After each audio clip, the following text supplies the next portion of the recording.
In 650, Cenwalд builds what we now call the Old Minster. It was the first masonry building, yeah, and it was on this spot here. 1066 and all that, and everything changed, yes.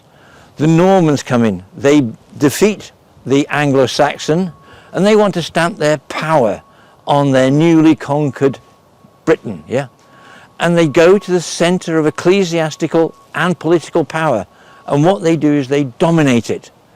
They build the biggest buildings north of the Alps, and that is what we call Winchester Cathedral today. Yes, they built it, they impinged on the current Old Minster, which was a very dominant building within itself, because it was huge. Because remember, the Anglo-Saxons didn't build in masonry, they built in wood, and this was a huge masonry building, yeah.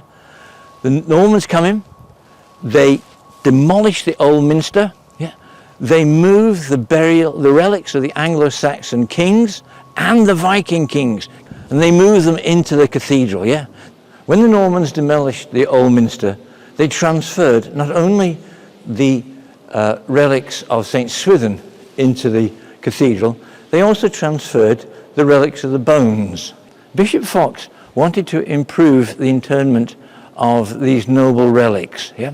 So he created the mortuary chests, and he put the relics into here, yeah?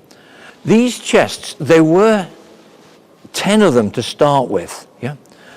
Then in 1642 we had a civil war. The cathedral was occupied by Protestant troops.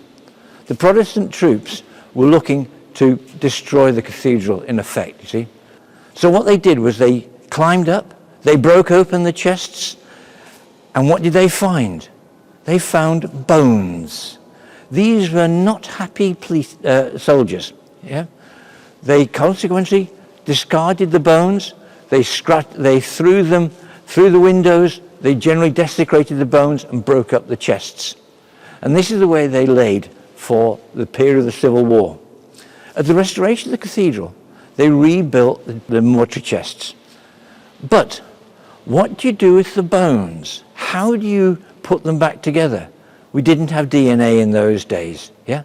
So what they did was they merrily put skulls in chests, leg bones in another chest, and they gradually mixed them all up.